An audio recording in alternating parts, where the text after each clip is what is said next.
suburban mom thing. I'm new to this game. Let's just keep it all the way real. It's first thing in the morning. I have my bonnet on, and I'm also wearing the clothes I was wearing yesterday. I haven't showered yet. All I did was wash my face and brush my teeth, because real life. I keep looking out the window because if you're not familiar with my life and my parenting, I like to call my parenting a functional hot mess parenting. Like, any of you guys ever had to deal with bus stop moms? Do you know what that's like? It's traumatic. I'll wait with all the kids at the bus stop. I'll take a turn. I just don't want to have to wait with the moms. I sent my nanny instead. Listen, all right, guys, we're going to sneak outside. We're going to sneak outside, take it to the talking about it. There she is. Oh my gosh. Oh my gosh. She was there. She was there. She was there. She was behind him. She was behind him. You see her? There she goes. She's so fancy.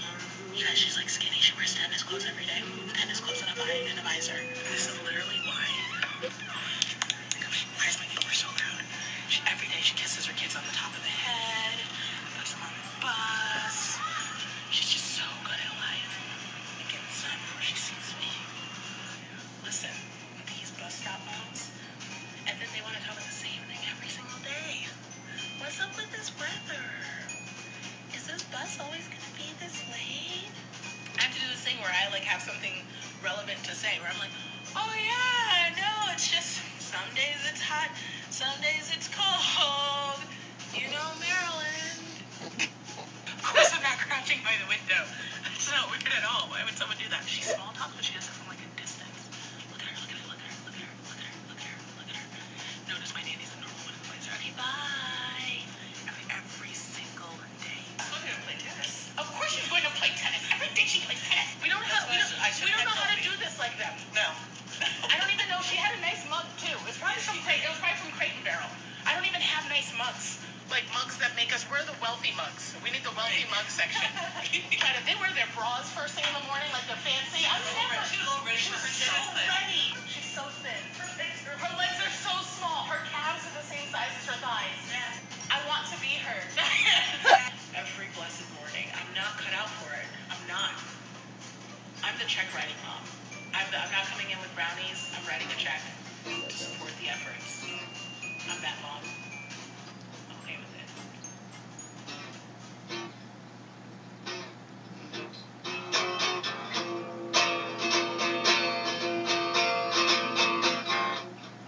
It's so relieving to know that you're leaving as soon as you get paid. It's so relaxing to hear that you're asking whenever you get your way.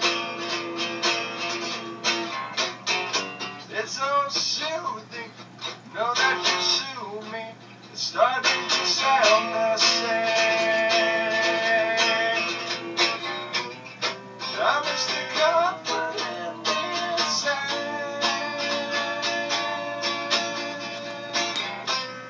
I miss the comfort in the sand. I miss the comfort in the sand. Good evening, ladies and gentlemen, and thanks for joining me at Fake TV's The Lost Begotten channel.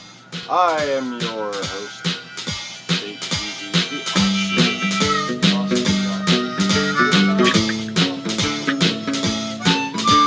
Welcome to the channel, and stay tuned.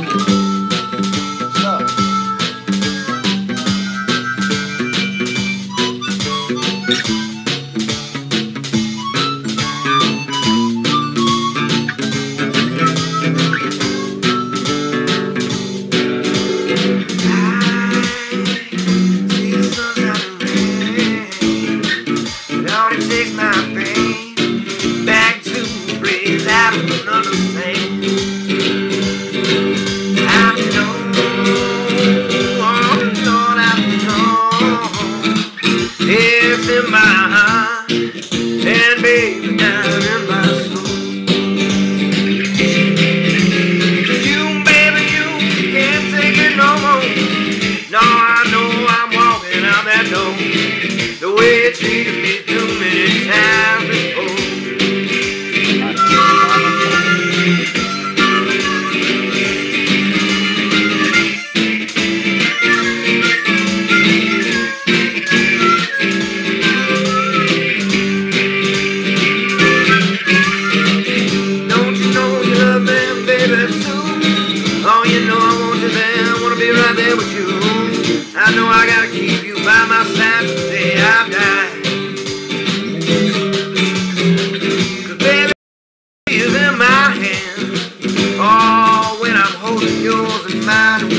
the sand. Oh, baby, you know it's fine. Oh, now you done piss me off. You ain't done something you shouldn't have done. Baby, I'm mad. I'm going on. Oh, I'm going on.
Well, feel free to say hello in the chat.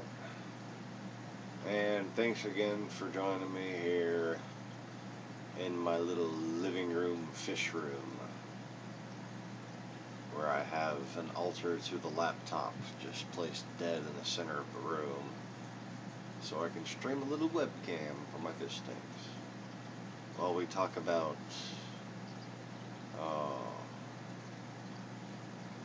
cabbages and kings and lots of other things.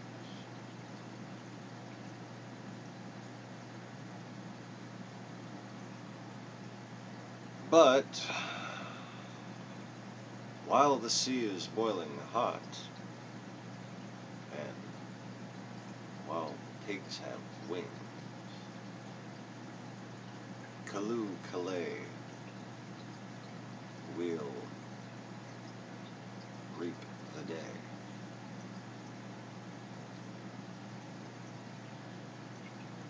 Anyway, so if you're new to the channel, what you're looking at is my little 20-gallon SPS reef that I call my top tank. It is part of a connected system of 4 aquariums usually,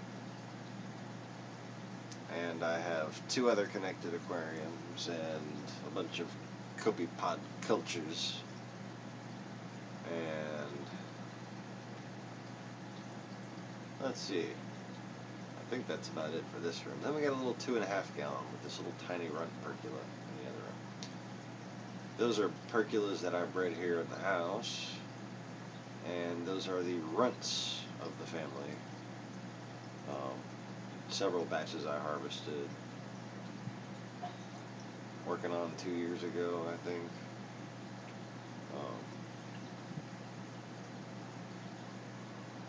But anyways,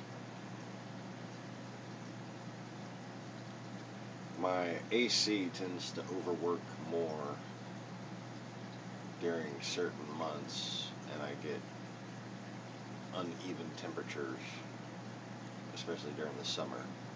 We'll go from really cold to really hot, and poor little Eheim Jaeger heaters can't quite keep up. So it's not quite harvest season yet, but this fall I do plan to harvest probably about 40 more true periculas and raise them, and then we're going to move on while those are in the bottom system, separate from this reef system that you're looking at now. I'm going to focus on feeding possibly, maybe my and Gaius. I don't know whether or not there's going to be enough food to get her to feel comfortable spawning with Smurfette in the tank, which is the blue devil damsel. But there's no real catching Smurfette short of breaking down the whole damn tank. And, no. Or I gotta go buy like another giant net and take out all of the live rock. But, like, I mean, seriously, even with no rock in that tank, a blue devil damsel is a bitch to catch. With a little civilian 5-inch net. You got one of them big nets from the fish store, you're in much better shape. But this little cunt will just jump out of my net. She'll jump out of the tank and, you know, right out of her. Just fast as hell. If you can even get her cornered. I mean, if you can get her cornered, my God. But anyways, so what I'm going to do this year is maybe one harvest from my and Gaius. If I can get them laying eggs, I'm going to wait till they've laid eggs 3 times, and then I'm going to harvest the 4th batch of eggs. Might harvest the 3rd if I get too impatient, which I probably will. But I'm going to plan on harvesting the 4th. That way I don't harvest the 2nd, you know?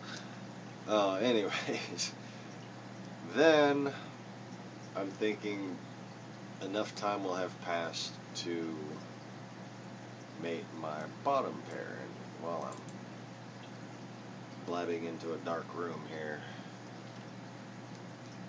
with moonlit fish tank, why don't I put up some photos of who I'm talking about here.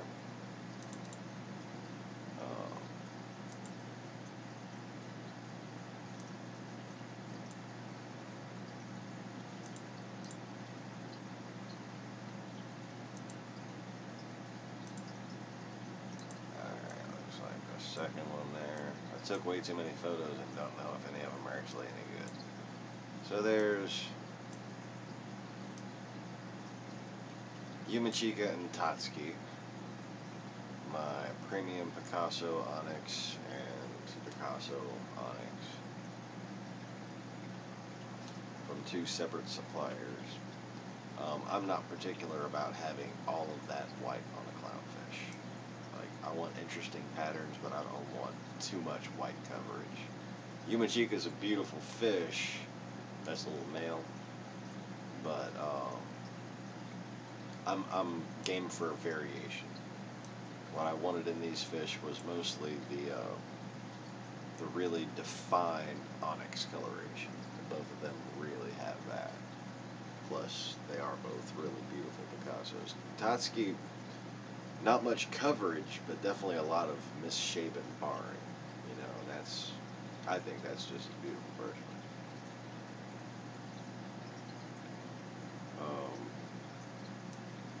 And of course, here is one I took of the reef tank earlier. I took a bunch of them, they didn't come out very well. But my wife, while the sun was setting,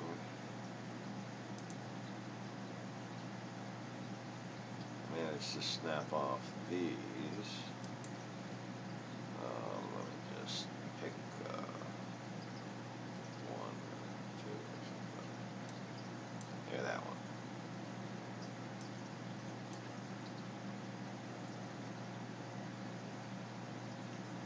That's my top reef right there. That's the one you're looking at right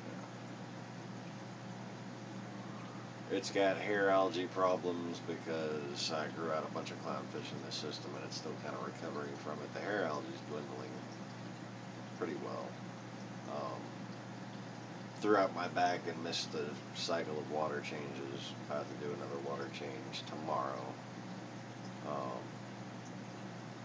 Maybe later tonight.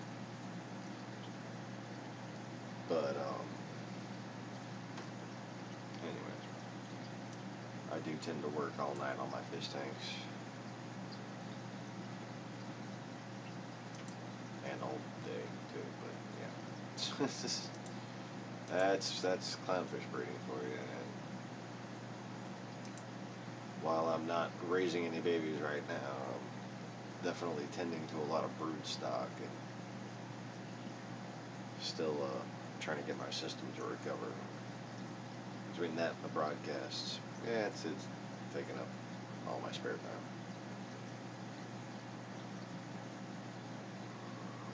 So, here is my and Gaius, which are an odd pair.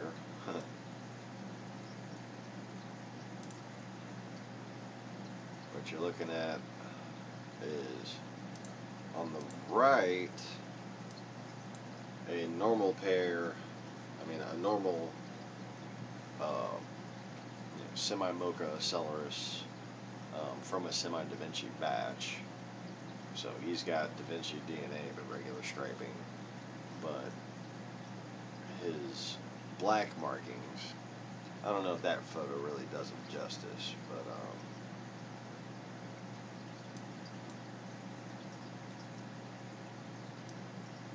he's got this solid black line right down his center there, see?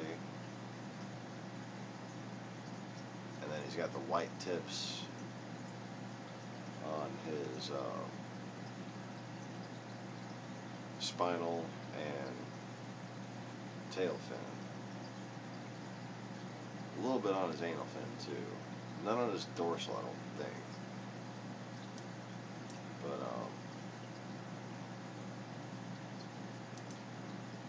Mai is a big ass fish. She is she's half a Celeris and half maroon. So half a Celeris, half maroon. Da Vinci black mocha, cute little guy. And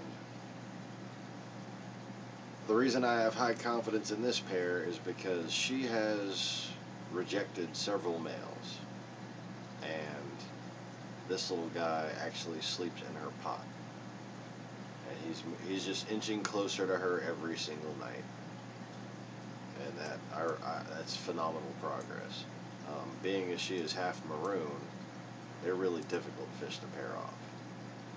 Now the fish that I have producing, which made the babies that you're looking at right there, that's Bubbles and Zoom. My wild-caught true Hercules.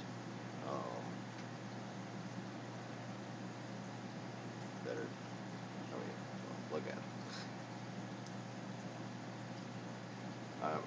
I've always been a sucker for a true Hercules, as opposed to a Celeris. And I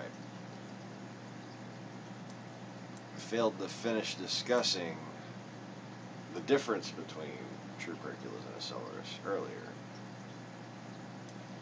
So I suppose I could pick up on that now. Let's see here. If I can get this screen to divide properly. Divide so I can conquer you. Wait,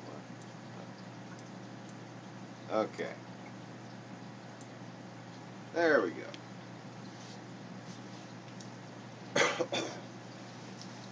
So, depending on the purity of the true Hercules. Okay. Easiest way. on the internet, you hear this crap about the spines. Okay, well, the spines vary. Okay? I believe it's 9 to 10 is supposed to be a true percula, 10 to 11 is supposed to be an accelerus. But it's more about the overall differences between the fish than just the freaking spines, man. Okay? It's kind of simplistic to look at them and say, oh, they both got 3 stripes, they're both orange, they're both the same general shape, they're the same kind of fish. They're actually shaped quite different. Okay? The accelerus tend to be longer proportionally. They tend to have more of a sailish fin. It's not so much the number of spines of the fin, but the top fin tends to be more of a sailish fin, more like what you'd see on a maroon clownfish. Okay. See, Bubbles' dorsal fin right there is fully extended. It doesn't really go up like a big kind of sail fin. And on a true percula, you won't find the black tip on the fin right there.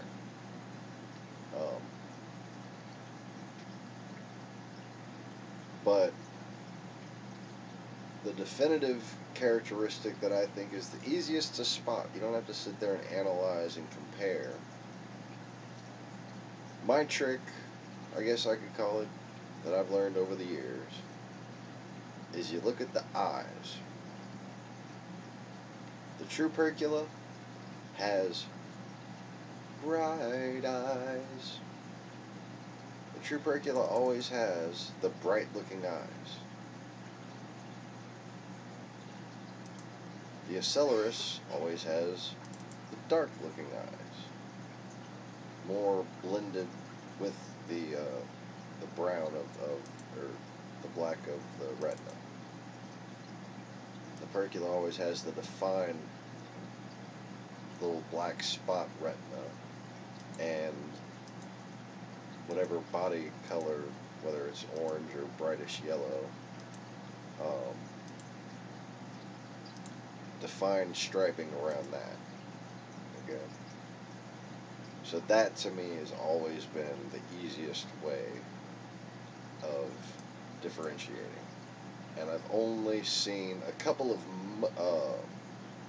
onyx perculas that defied that rule.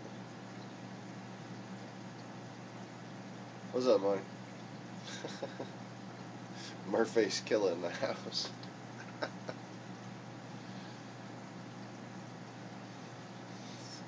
Joke from earlier today. Yeah, anyway. My wife found that hilarious, by the way, y'all. Anyway. So, another definitive thing that you don't really see so much here, because, like I said, Gaius has the very percula-like black marking. Okay.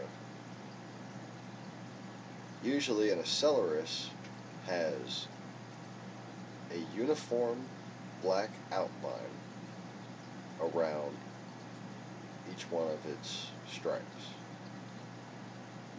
Okay. And it's usually very thin, but the key characteristic is uniform. It's either uniform or nearly non-existent.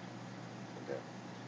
And there's actually an accelerus percula hybrid that's often sold as a true percula that isn't. That it's just fucking lines down the middle. Alright? Just white. Just no black around.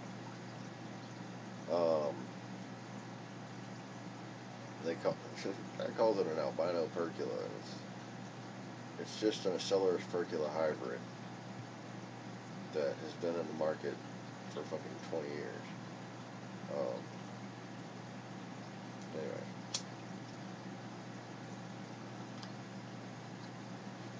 And they did used to call them tangerines, I believe.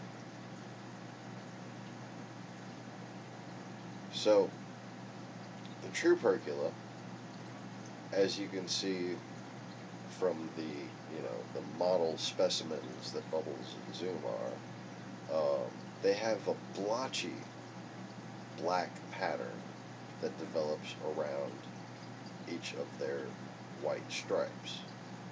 And then you have on an onyx percula, like Tatsuki and Yamachika right there,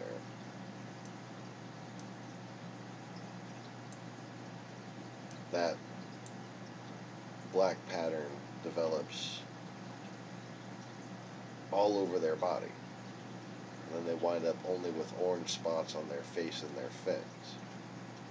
So, if it's not an onyx percula, which is going to have a more melon-colored skin as opposed to a yellowish orange skin, a brighter orange skin, it's going to have like a redder orange skin, right? There's not going to be a black tip on the dorsal fin. A true percula will have black tips on the pectoral fins, on the ventral fins, on the spinal, anal, and tail fins, but you will likely never see a true percula with a black sail fin, dorsal fin. That's that fin on top of their head here, by the way. The pectoral fins are the ones coming out of her stomach, kind of below her, ventral being the ones by her gills, spinal in the back, anal underneath, and of course the tail. So, anywho,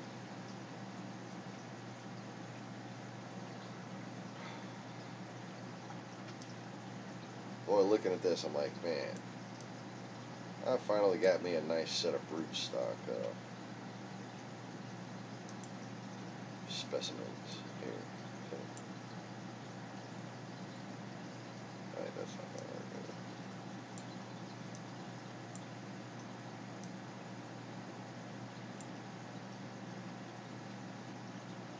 And then we got one more.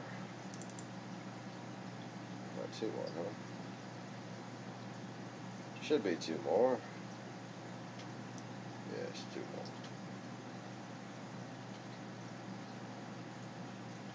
We've got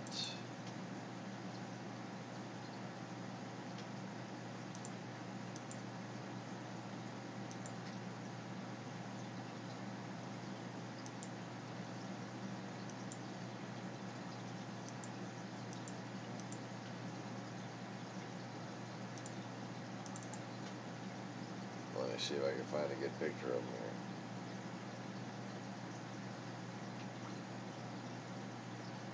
Oh, that's good enough. So we've got this hopefully domino percula pairing. And that is one of my babies that came out with spots, almost perfectly round spots. We call them spoticus. Probably going to wind up being the female. And the Pro Aquatics Onyx that has its fin bit off, well, halfway bit off. Speaking of which, I need to go feed them. First, let me get the other one of. Oh, no, that's not it. Thought I had one where you could actually see it.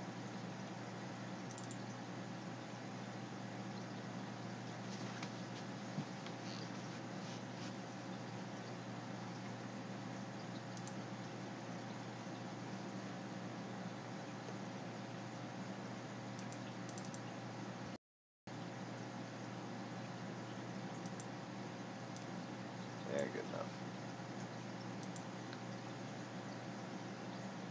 So there's my premium Picasso pair, my onyx Picasso pair, true percula pair, my Mai Tai Da Vinci Mocha pair and my True Percula Onyx pair.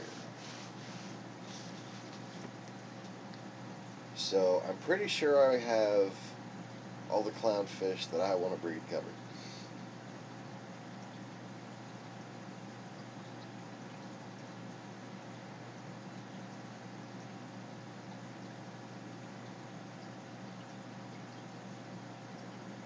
Anyways.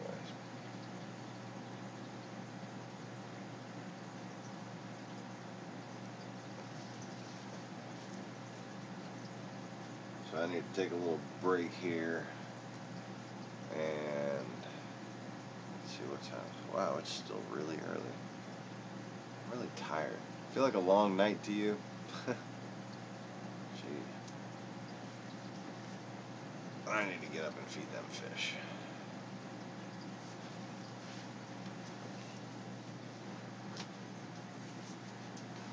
Oh, stupid perfume. Hi, babies.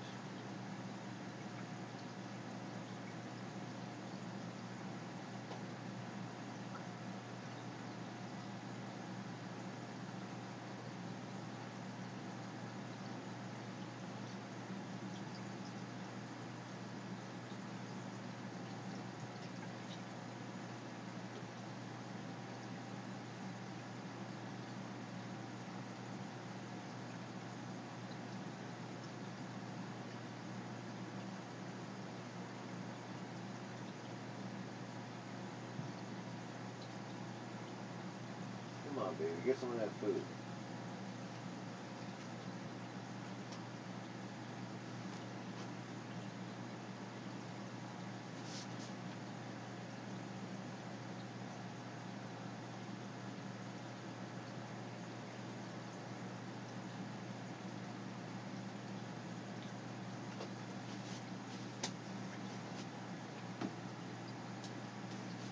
So the little guy with the bit fin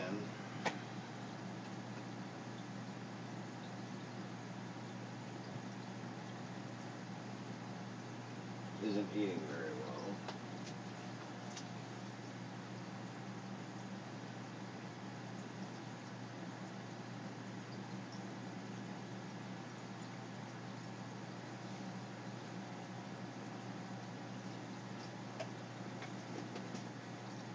So I'm going to try some different types of food on him.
Man, he keeps trying to eat, he's just not taking it. I guess I'm going to have to get him some frozen brine shrimp.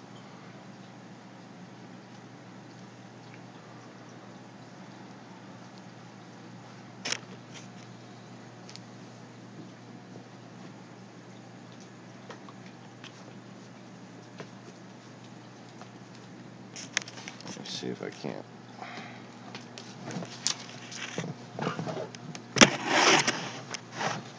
Set the webcam up for this little guy here.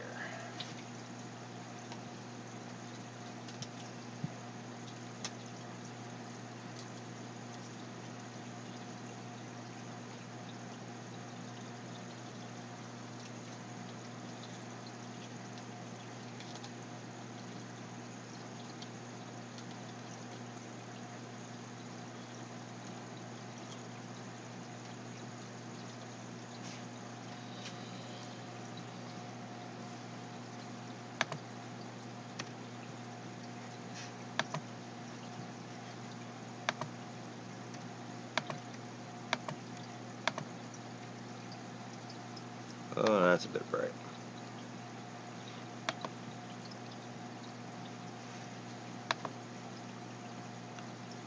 Alright, come on, really?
Alright. Oh.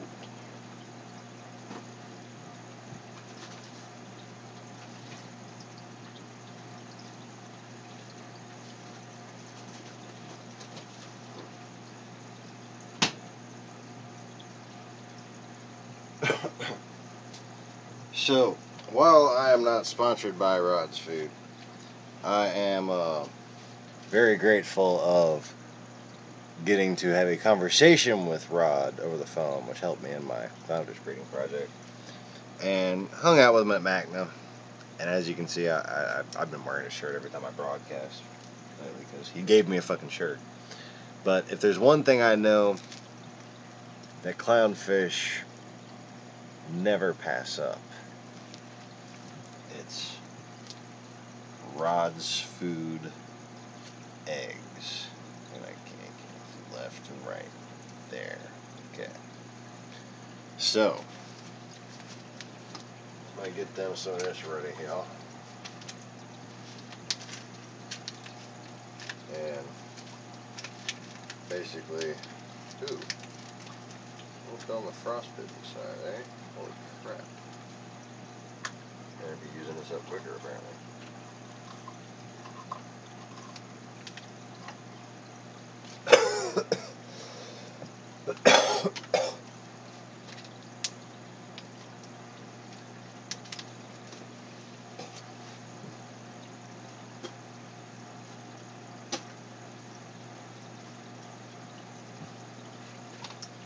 Alright.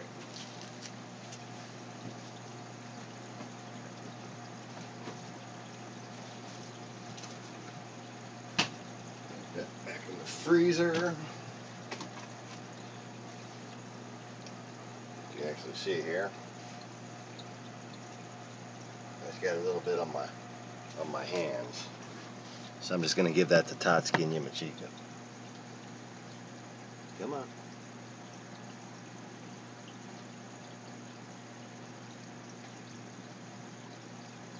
Oh, and they are freaking out.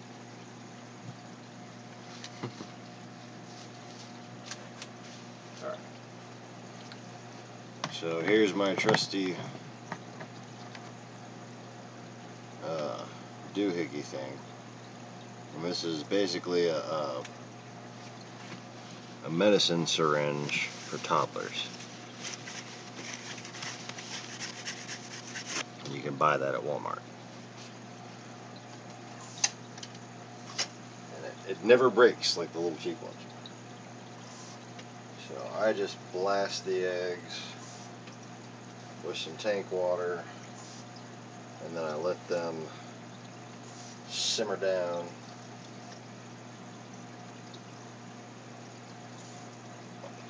Apparently. I got a little extra, I'll rinse that off my finger. Go around the edge, get all the extras, wipe some on your jeans, because that's perfectly sanitary.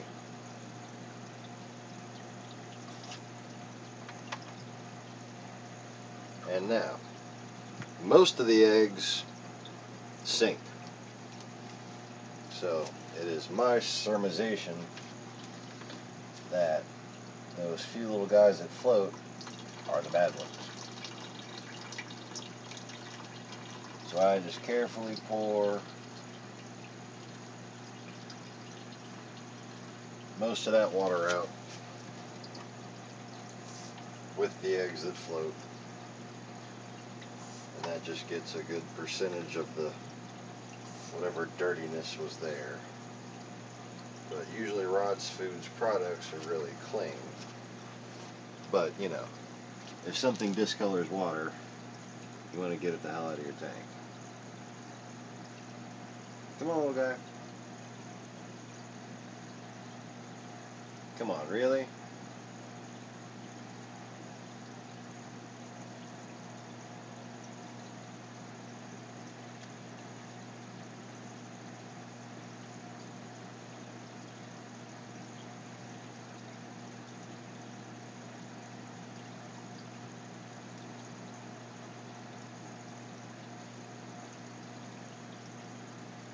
Come on, dude.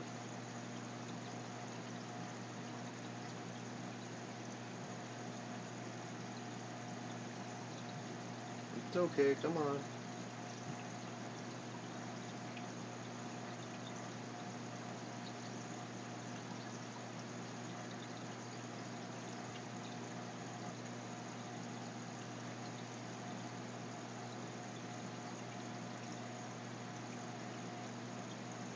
Oh shit.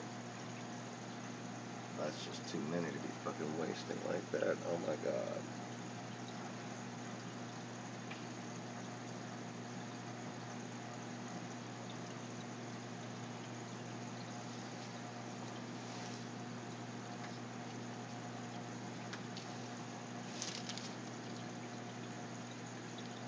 So,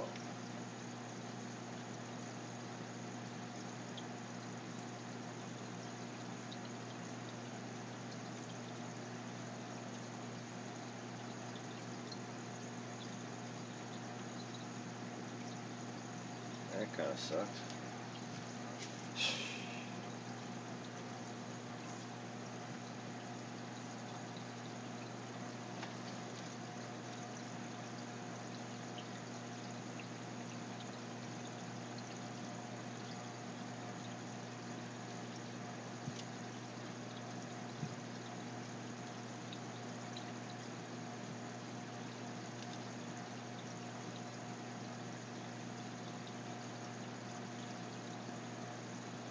Alright, I'm not wasting any more on this craft. This sucks. It doesn't look like she's actually taking any of it. Pete,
Alright, come on, little guy.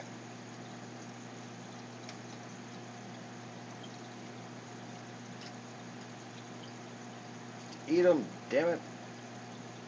Every clownfish's favorite food. Apparently you and Spartacus have just decided you don't like them.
That's all, folks.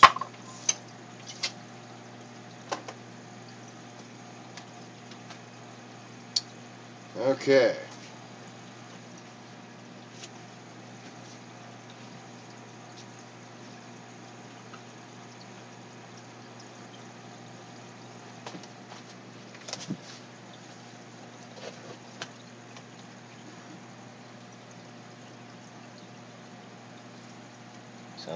Sounds like my air pump's going a little crazy.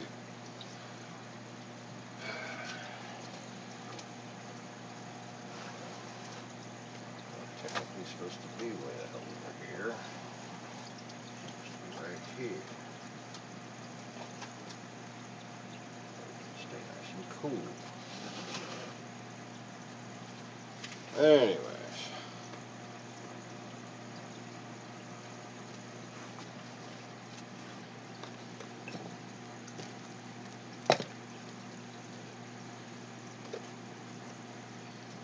See if I can't get a better camera arrangement set up here.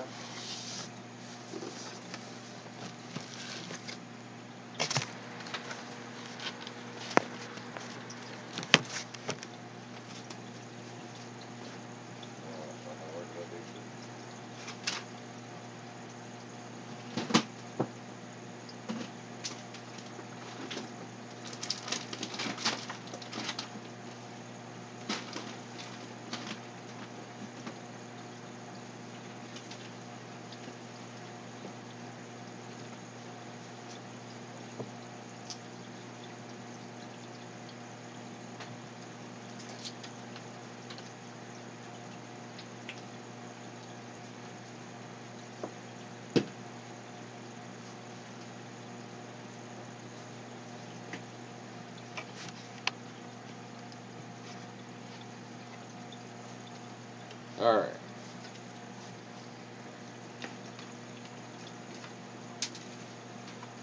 Now I have an extension cord for extending shawns.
And let there be reef tank.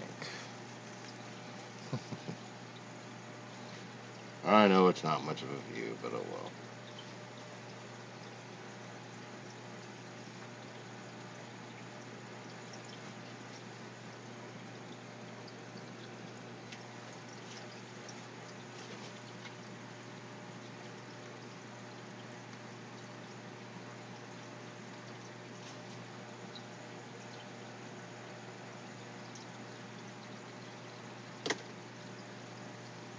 It's bedtime for them anyways.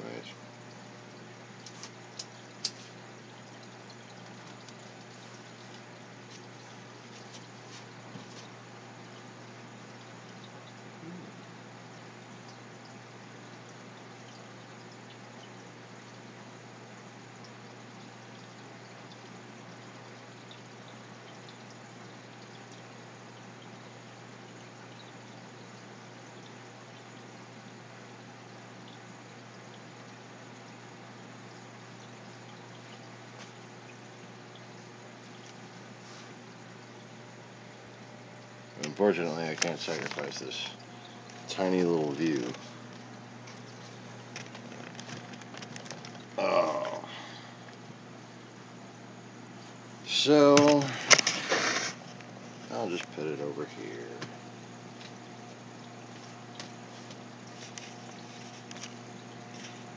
Sleeping clownfish is better than no clownfish.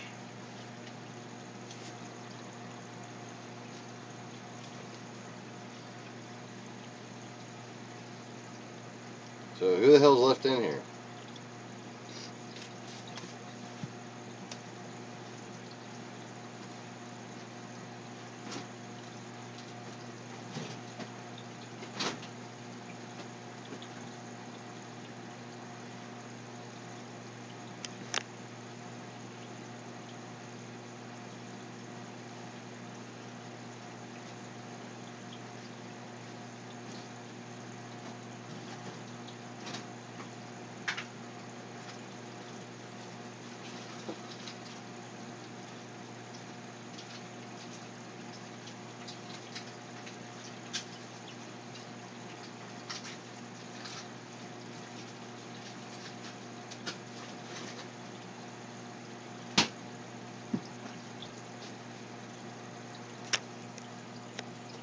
And for my next trick, the frozen brine shrimp.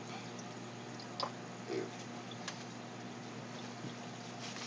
Gotta love having frozen brine to do on your hands. Always just the best smell.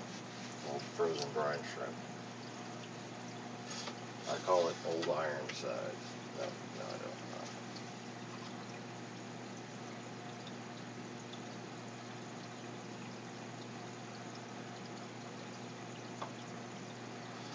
So I'm just going to let that cure and thaw out in some tank water while I go attend to some other things.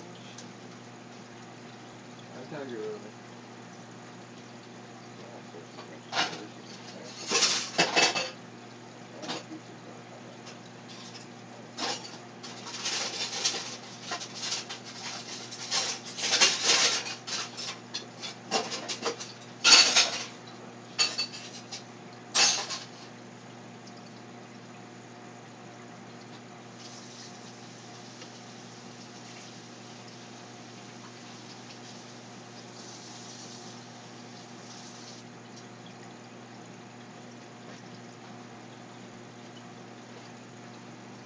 Pizza cutter in the sink.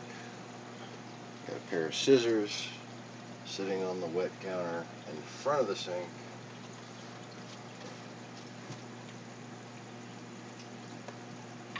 Well, I'll do the dishes if they clean my protein skimmer for me.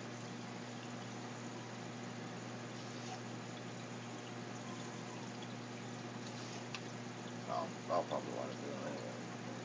But I vent. I have to vent. Venting is fun. I find it comical. I'm a Lewis Black fan.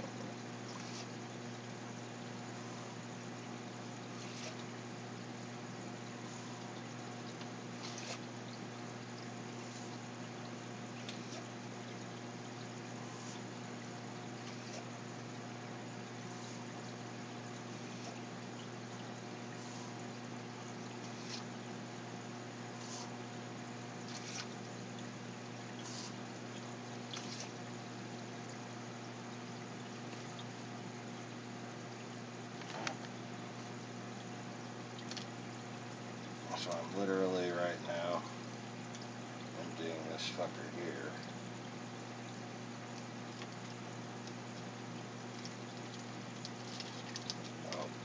Without knocking my webcam into the water. Alright. 2 hands. Not be a total fucking moron here. Alright, so this is my air-powered Lee's countercurrent protein skimmer. And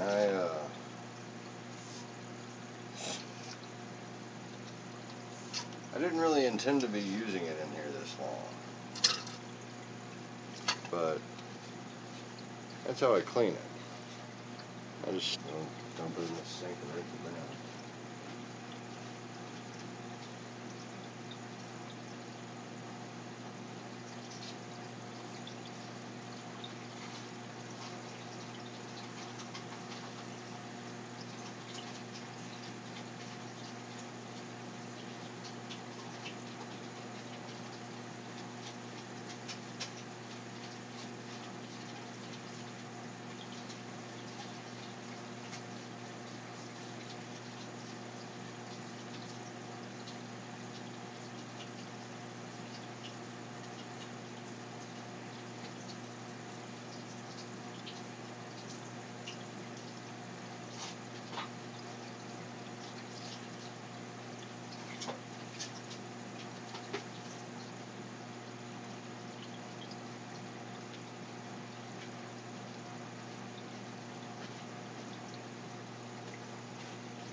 Alright.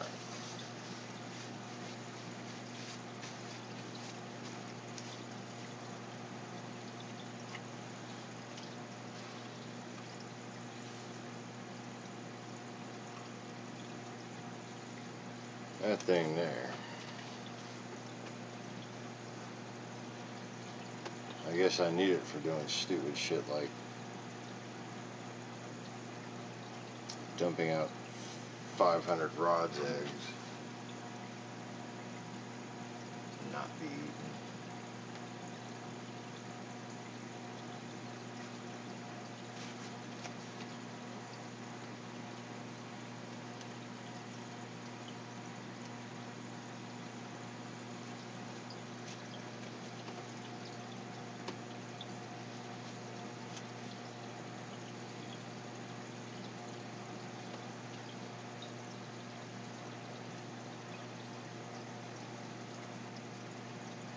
Oh yeah, I'm past due for a water change.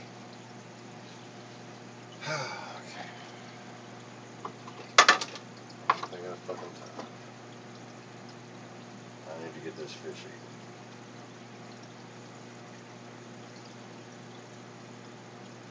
So this time I'm gonna start slow. If it doesn't take these right away, these frozen brine, what I'm gonna do is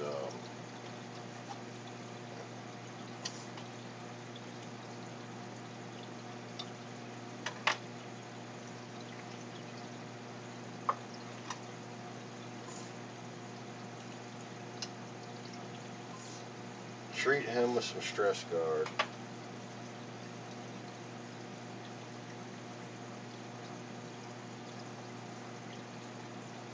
Maybe reduce the flow into that tub so the stress guard stays in there with him. And it'll just get skimmed out right away. Well, then again, there's a skimmer in there, so, but contraflow.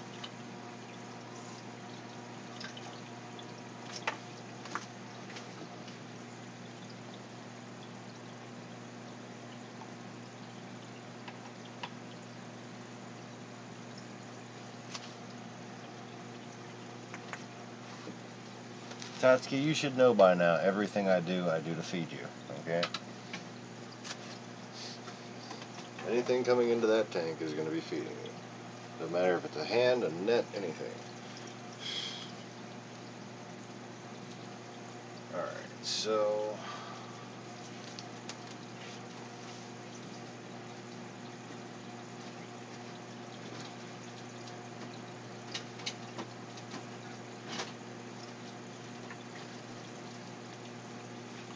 to take some of this here Reef Plus. I'm going to take about 0.5 millimeters.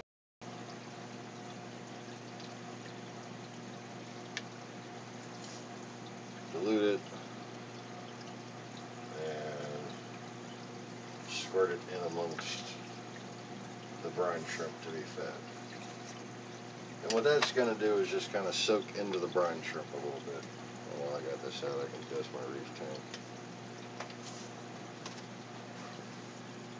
I got enough of an algae problem as it is. You see, there's a myth about trace minerals causing algae problems. No, algae problems cause trace mineral deficiencies. Because what do you think the fucking algae's eating?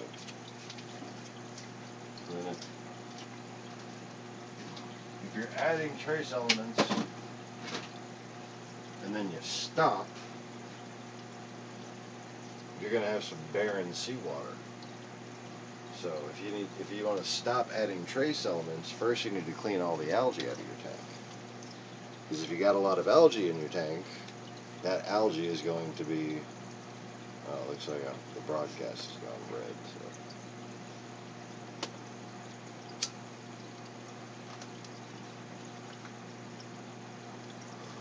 Looks like they're trying to limit me at an hour-long broadcast, huh?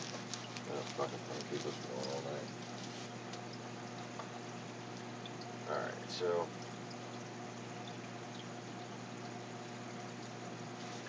I'm just going to take a little bit and see if this guy eats it.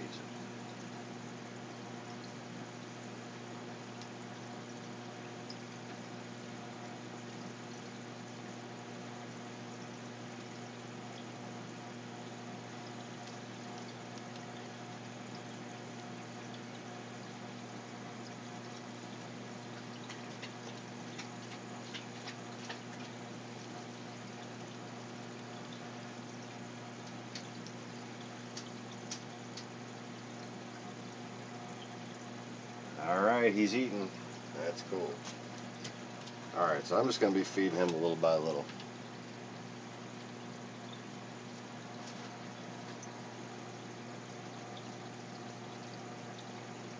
I'll feed the other new arrivals because I just want them to get nice and fat.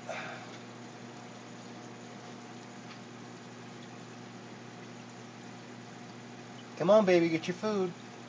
It's okay, dummy.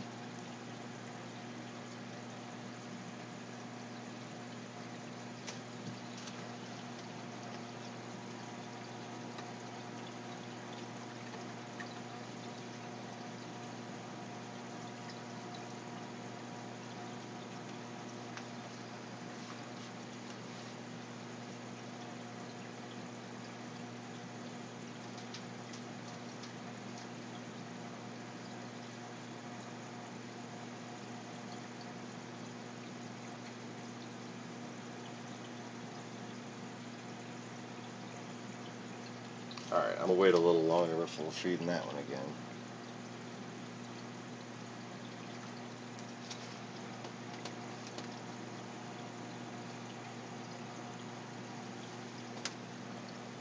That's not a cigarette. I tried to put it in my mouth like it was a cigarette. This is the cigarette.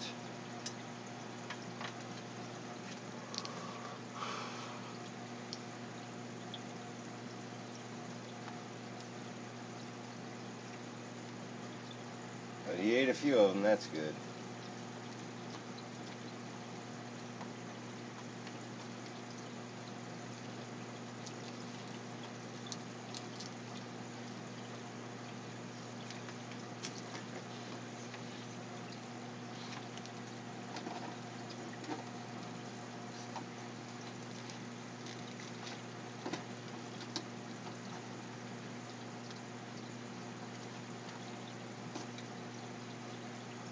Say hi, guys.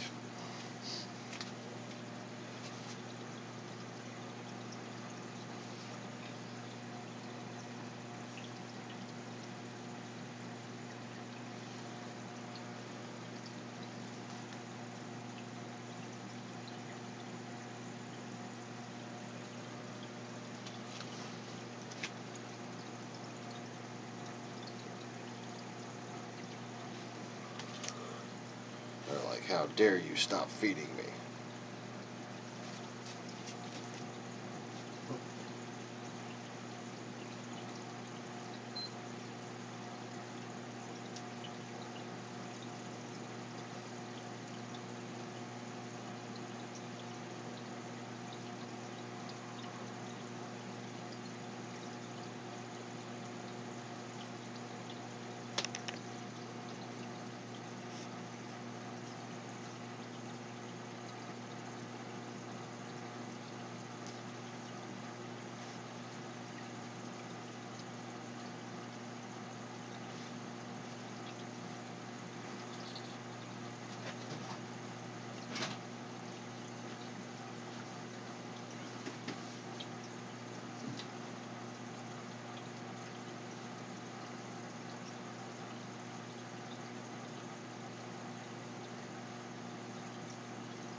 Will be live at this hour tomorrow night.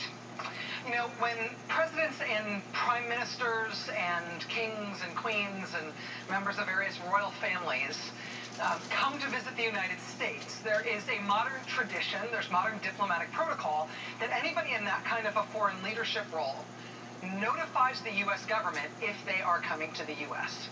So any sort of world leader, any sort of significant member of a royal family, if any of them are going to be present on U.S. soil, the United States government expects to know about it in advance for security reasons, if nothing else. And it's a pretty closely held protocol. That is the way it works. Well, this past December 2016, that protocol was broken because a very senior member of the Emirati royal family, the Crown Prince of the United Arab Emirates, he came to the United States in December in secret. He did not notify the Obama administration. He did not notify the U.S. government that he was coming, and that's weird. That said, it's not like he didn't get noticed. He's a pretty high-profile international figure, and U.S. intelligence agencies picked up the fact that he was here. And his visit and their surveillance of his visit presumably was way more intriguing to the intelligence community than it might normally have been under normal circumstances, specifically because he tried to sneak in, right? You see somebody doing something like that's a routine thing that they let you know they were going to do in advance, and you pay attention, but you don't really pay that much attention. You find somebody sneaking in and trying to do something without telling the government that he's here, they're going to focus on that. So this guy didn't tell the Obama administration that he was coming. The intelligence community picked up that he was here. And what they picked up when they monitored his undeclared visit was that the Crown Prince of United Arab Emirates came to New York City, and he came to Trump Tower for a meeting. In December 2016, undisclosed to the U.S. government, the Emirati Crown Prince met at Trump Tower with these guys, with Mike Flynn, soon-to-be National Security Advisor, Steve Bannon, soon-to-be White House Senior Strategist, and Jared Kushner, America's own Crown Prince. CNN reports today that when Obama National Security Advisor Susan Rice unmasked the names of these three Americans, these three Trump advisors in an intelligence intercept, it was because she was looking at an intelligence intercept trying to figure out what the Emirati Crown Prince was doing in the United States on this visit that he explicitly did not declare with the U.S. government. And that's exactly the kind of circumstances under which national security officials would unmask a U.S. name on an intelligence intercept, right? If you need to do that in order to figure out what some foreign surveillance target was up to in this country. Well, in this case, turns out what he was up to was this secret meeting at Trump Tower with Flynn and Bannon and Kushner. That meeting at Trump Tower was on December 11th. And then the Emirati guy turned up again. A month later, the same Emirati Crown Prince turned up in the Seychelles Islands for a meeting that was later reported out by the Washington Post. This time, in January, it was the Emirati Crown Prince organizing the meeting. But the people having the meeting were Eric Prince, major Trump donor, the founder of the controversial private security firm Blackwater, and, incidentally, the brother of Education Secretary Betsy DeVos. So it's Eric Prince. And that stealthy Crown Prince who had just been secretly meeting with Flynn and Bannon and Kushner at Trump Tower the month before, he went to the Seychelles to set up Eric Prince in a meeting with a Russian guy, with a representative of Vladimir Putin's office. As the Washington Post reported, the secret meeting in the Seychelles between Trump's representative, Eric Prince, and Putin's representative, it was set up by the Emirati Crown Prince, and it was designed, basically, to set up a secret back channel for communication between the Putin camp and the Trump camp. Now, Eric Prince, Betsy DeVos's brother, he denies that that's what that meeting was about. He has admitted, yes, he was in the Seychelles. Yes, it was a meeting set up by the Emirati Crown Prince. Yeah, maybe he met the Putin guy. But he says it was nothing. Or if it was anything, it was just business. And just business is becoming kind of the theme of the day today. And, you know, there's a whole bunch of news going on right now. Just this hour, we've got Mark Warner, the top Democrat on the Intelligence Committee, who's here tonight for the interview. We've got Katie Tur here tonight. We've got news from the Virgin Islands, where these ad hoc evacuations continue to be underway 7 days after Hurricane Irma hit. We've got news from Florida today, where a second nursing home was evacuated late today after 8 elderly people died at one facility in Hollywood, Florida, despite the fact that was literally across the street from a hospital that was open and didn't lose power during the storm. Halfway around the world, in Belarus, Russia is starting what's expected to be the largest Russian military exercise/demonstration since the Cold War. There are significant fears as to whether or not this thing that Russia's doing really is just an exercise, or whether this might be designed to mask the start of some other Russian military operation, which is what they did at the start of the Ukraine invasion in 2014. So there's lots going on right now, lots worth keeping an eye on. A bunch of that we're going to be discussing this hour.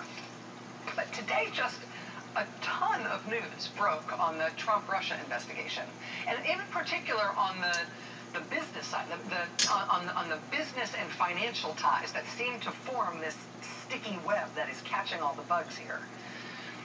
Apart from the CNN news that Susan Rice appears to have unmasked American names from that Trump Tower meeting in December for a totally legit reason related to a secret meeting held by a foreign leader without notice to the U.S. government, apart from that news from CNN today, it was NBC News that reported today that Mike Flynn's son, Mike Flynn Jr., is himself a subject of investigation by the former FBI Director Robert Mueller in his query into links between the Trump campaign and the Russian attack on our election last year. Mike Flynn's son is not an intelligence professional. His background, reportedly, he's got an associate's degree in golf course management. Family business is was family business, and his dad was certainly an intelligence professional, and Mike Flynn Jr. was reportedly employed by his dad at his dad's consulting company. He served as his dad's chief of staff, and he reportedly accompanied his dad on his father's trip to Russia in 2015, where he attended the gala anniversary party for Russia Today, the Russian state-run media company, and where his dad famously had dinner with Vladimir Putin, and then he led a standing ovation for Putin when Putin was introduced at the event. Mike Flynn Jr. also appears to have been involved in the effort by a Republican donor to contact Russian government hackers to try to obtain information on Hillary Clinton during the campaign. Shane Harris at the Wall Street Journal obtained an email that Republican activist and donor Peter Smith sent out to try to get outside experts on board with his effort to reach Russian government hackers to get them to further their attacks on Hillary Clinton. In that email, quote, Peter Smith offered to make introductions to Mr. Flynn's son, Michael G. Flynn, who worked as chief of staff in his father's company. Mr. Smith's email mentioned the son among a small number of other people he said were helping in his effort. Quote, in phone conversations, Peter Smith told a computer expert he was in direct contact with that Mr. Flynn and his son, the expert said an anti-Clinton research document prepared by Mr. Smith's group identified the younger Mr. Flynn as someone who would be associated with the effort. So, Mike Flynn's son, Mike Flynn Jr., his alleged role in that effort to collude with Russian hackers in the campaign, that was exposed by the Wall Street Journal in June. Now today, NBC cites 4 current and former government officials to report that Michael Flynn Jr. is a subject of Robert Mueller's inquiry, as of course is Michael Flynn Sr. And today things got much worse in the reporting about him. Back in June, Jeff Stein, who's really well-sourced on intelligence issues, Jeff Stein reported for Newsweek back in June that one of the business dealings that Mike Flynn Sr. never disclosed when he got to Washington was a Russian partnership he was pitching to build 16, count of 16, nuclear power plants in Saudi Arabia, which needs a lot of things, but nuclear power probably isn't one of them.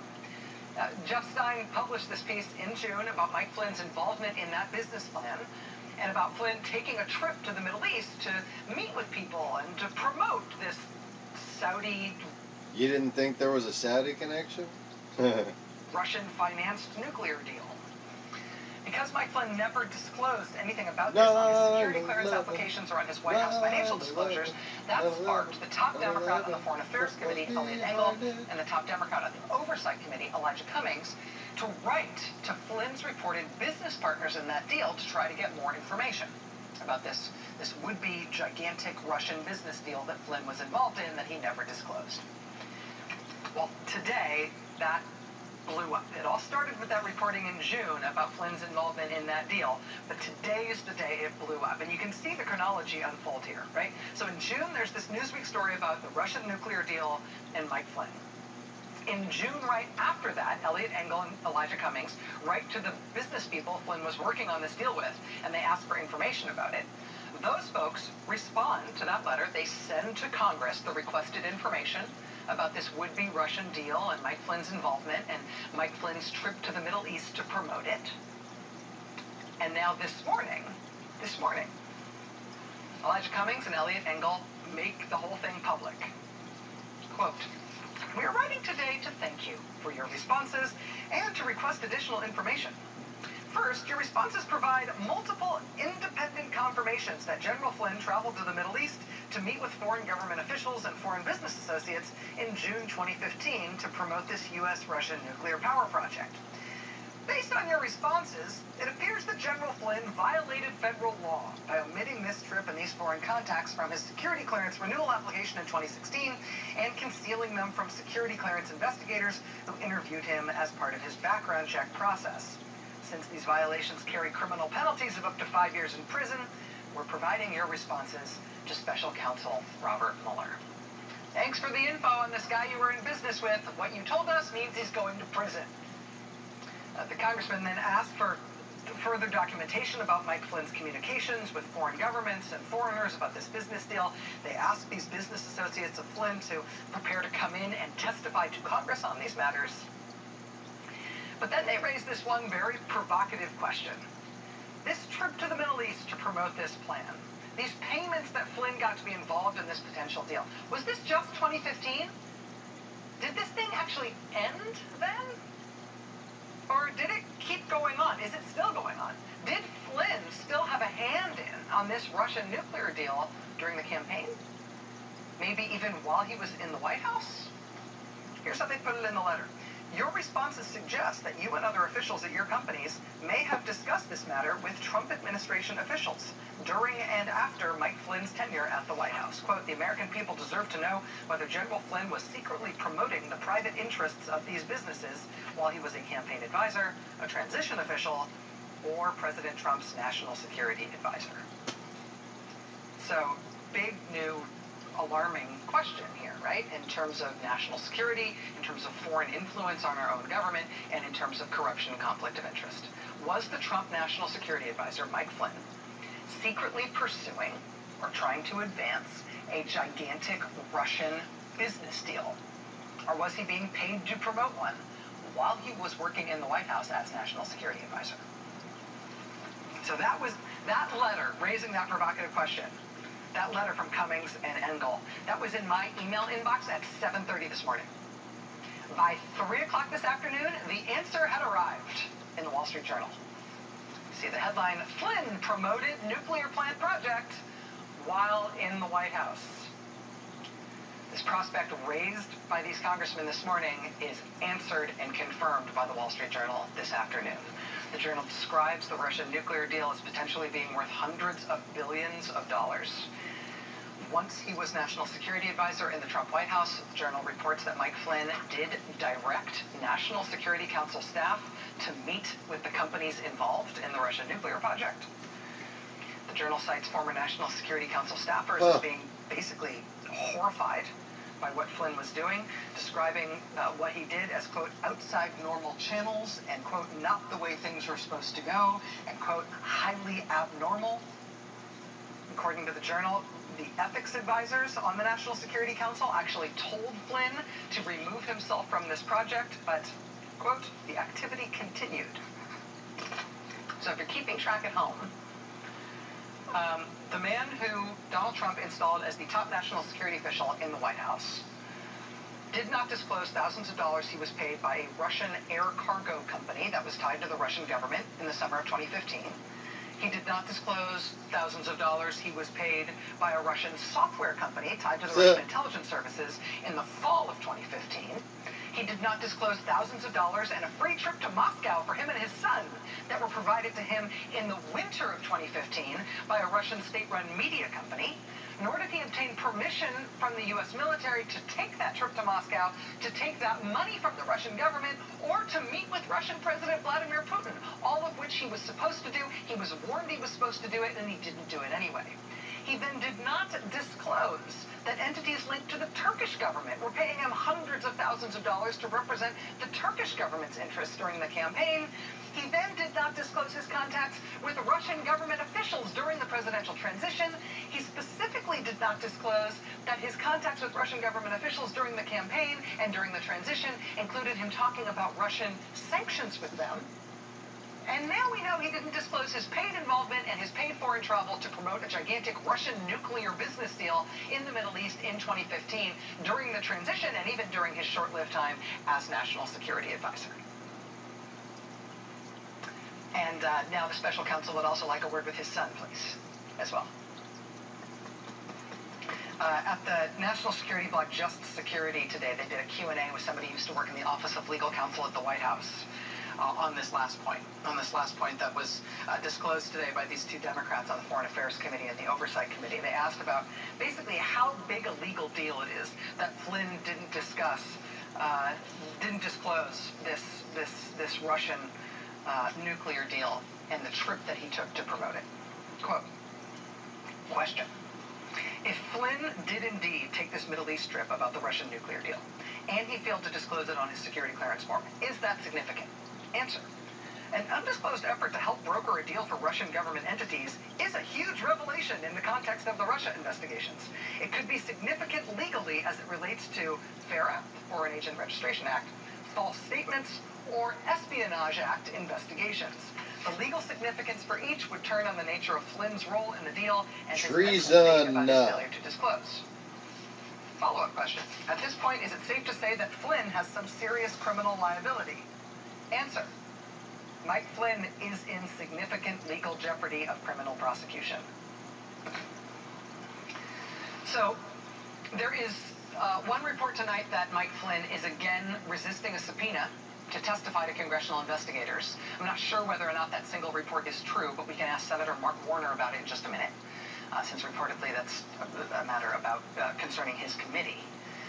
But there's also news tonight about that second item on the list. One of those Russian-linked companies that paid Mike Flynn that he initially didn't think to mention when it came to his financial disclosures. Kaspersky Labs is just one of at least 3 different Russian entities that started shoveling money Mike Flynn's way once Donald Trump started running for president. All payments that Mike Flynn initially didn't disclose. Well, today the Department of Homeland Security banned all U.S. federal agencies from using that company's software because of concerns about Kaspersky having links to Russian intelligence and the possible use of Kaspersky's software to help Russia spy around the world. And whether or not that decision today to ban the use of Kaspersky software by all federal agencies, whether or not that has any relationship to the Russian attack on our election last year, Kaspersky is now just one of a number of tech companies that finds itself at the center of these investigations. Within the past week, Facebook has just started to admit that they took Russian money for ads tied to fake accounts that tried to influence Americans during the election last year. Now we know those efforts included trying to gin up anti-immigrant protests in real life on U.S. soil. Now that Facebook is admitting to those things, there were increasingly urgent questions about whether or not Facebook is going to allow investigators to figure out if it was basically part of the crime scene for what the Russians did last year, and for the crucial question of whether or not the Trump campaign participated in it. But there's one last hard thing that got reported today, and if you've been keeping a close eye on the Mueller investigation as the best hope for finding out what happened last year and for bringing charges against anyone involved, then I think this may be worrying. It's about the Mueller investigation appearing to be stymied, appearing to be blocked in terms of their access to potentially critical witnesses. We have been worrying about this for the Mueller investigation for a while. We got some good concrete reporting today about how those worries are coming to fruition. That story's ahead with Senator Mark Warner from the Intelligence Committee. We got lots going on tonight. Stay with us.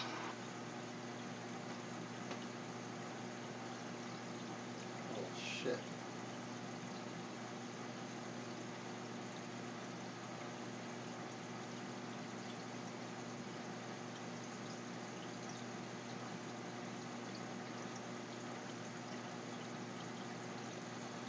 I hate it when they cut off from another juicy part.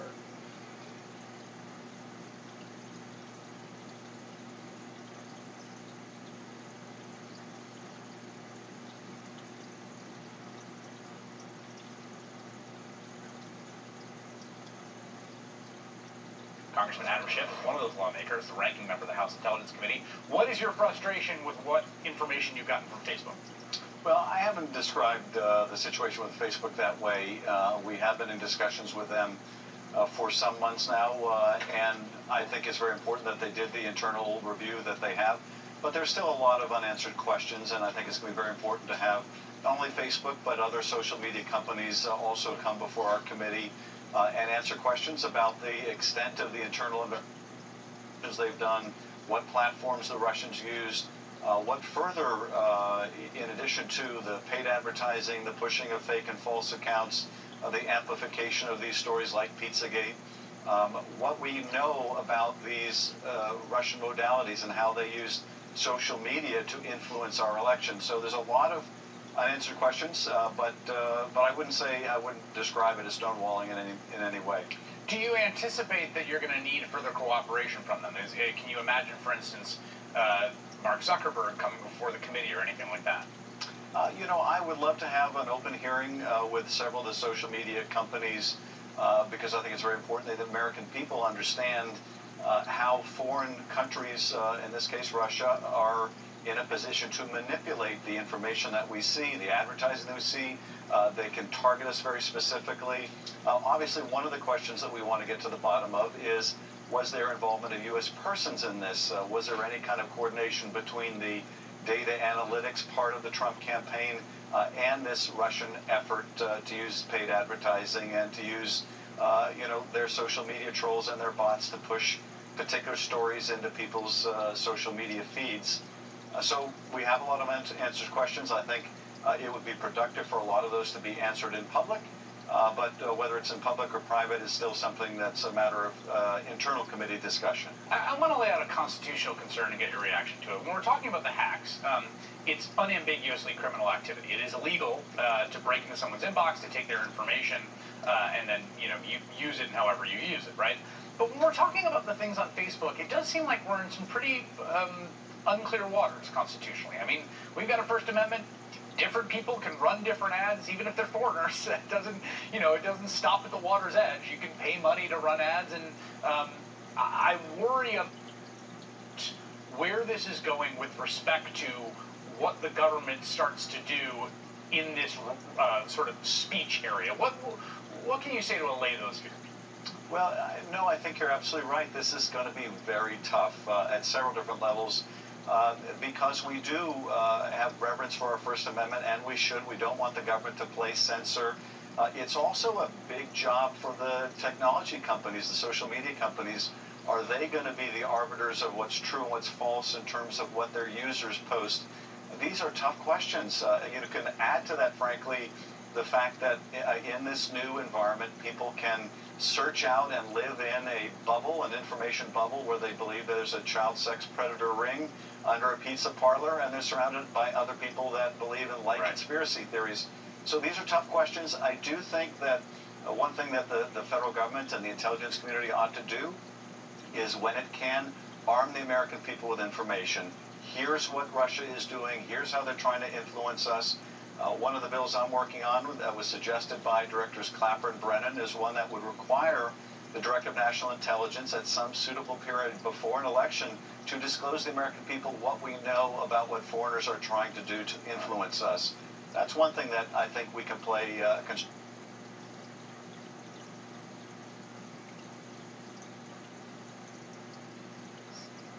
He himself admitted that before Congress. People I really respect, like Jim Clapper and John Brennan and others, who knew what the Russians were doing, have been sounding the alarm. I will tell you this, Anderson, if I had been elected president under the same circumstances, so that, I lost the popular vote, I squeaked through the Electoral College, and evidence came up that the Russians, for whatever reason, were trying to help me, I would have said on the first day in office, we're going to launch the most thorough investigation. No nation, particularly an adversary nation, can mess with our democracy. I would have had an independent commission. I would have done everything I could to get to the bottom of it, because it's not going to stop. That's what I'm worried about. In USA Today, when asked about collusion between the Trump campaign and Russia, you said, quote, "I'm convinced of it." So I just want to be clear. You're convinced there was collusion? Well, let me say, if I'm convinced there was communication. I'm convinced there were meetings and phone calls. I'm convinced that there were financial entanglements. Let's wait to see what it's called. I'm convinced that there was something going on. And let's put the investigation to one side, because indeed, I have a lot of confidence in the special counsel. I don't know what he's going to end up with. He's a very honorable man. If there's nothing there, there's nothing there. If there is, I think he'll tell us. Put that to one side, because that's ongoing. It almost doesn't matter. Our president, whoever our president is, should be defending our country and should be standing up and saying nobody messes with America. We are not going to tolerate that. We don't hear any of that coming from the White House. Because of Russia's role, do you think there should be an asterisk next to President Trump's history books? Look, I don't know. We don't know. We don't have all the facts yet. But what I believe we now know, they paid for Facebook ads, and those were disseminated broadly. We know that they had access to targeting and data information from somewhere, maybe internally, maybe help externally. We know that they had Russians pretending to be Americans who were online and in person, trying to foment negative stories about me and positive ones about Trump. We know there was a huge amount of content being produced in places like Macedonia. We know that WikiLeaks, which is basically a front now for Putin, was more than willing to publish stolen emails from the DNC, from John Podesta, and that then those emails were weaponized with ridiculous, absurd, untrue stories being churned out, on and on. So there's a lot we know already. You follow this extremely closely. Well, I started following this back in the summer of 2016 because there was something going on. When the DNC hack happened, you know, we had a huge political crisis when Republicans physically broke in to the Democratic Party's records back in the so-called Watergate years. This is a different kind of theft, and it's... Do you think this is bigger than Watergate? I think it's probably bigger than Watergate because it is about the future. You know, we no longer are worried about, you know, spies and provocateurs with, you know, dressed in black with gloves breaking into an office and stealing information. They do it sitting in the offices of the Russian, you know, military intelligence and other related venues, and they get into what is the core of our life now through the computer networks. As you know, though, Republicans would say no vote was ever changed. This did not affect the outcome. Well, I would say two things. This was a highly sophisticated influence operation. I believe it did affect people's votes. Do you think it cost you votes? I think it cost me votes. The fact that those emails were done. Well, and that they were weaponized. So in the book, I write about how if you go look at Google searches, particularly in some of the battleground states during October, and you listen to Trump's speeches where he mentioned WikiLeaks, I think 160 times, they clearly knew that stories that were making stuff up, trying to use the emails, were permeating Facebook and other sites. The worst of them was this Pizzagate story, where, honest to goodness, out of whole cloth, made up, they took the word pizza out of one of John Podesta's emails and said that he and I were running a child trafficking ring in a poor little pizza parlor in Washington. It sounds absurd.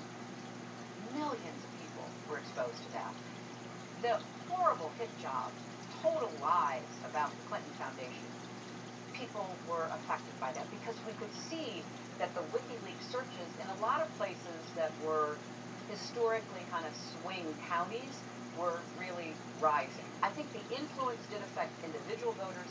What we don't know yet, and we're only beginning to get evidence of, is why were the Russians intruding into our voter registration rolls? But you think this Russian interference was not enough to have cost the election if Director Comey hadn't reopened that investigation? That's what I believe. I believe, though, it became a perfect storm. Reopening it, which caused people, once again, to be obsessed with emails, and then Podesta's emails being used to drive all this negative story about me. I think it came together to really kind of make some people queasy. Like, oh my gosh, what if she goes to jail? I heard that so many times. I've talked to reporters who were out there covering the campaign to the very end, and people would say things like, you know, I like her, and I think she's done a good job, but what if she's in jail? And you know, I knew that that was happening, but I thought we would ride it out. Coming up more of that interview, what went through Clinton's mind when the now infamous Access Hollywood tape came out just 2 days before her second debate with Donald Trump. We'll talk about all of it next. With Hillary Clinton, and what were some of the strangest days in American political history? We talked about the now infamous Access Hollywood tape, the debate that came just 2 days later.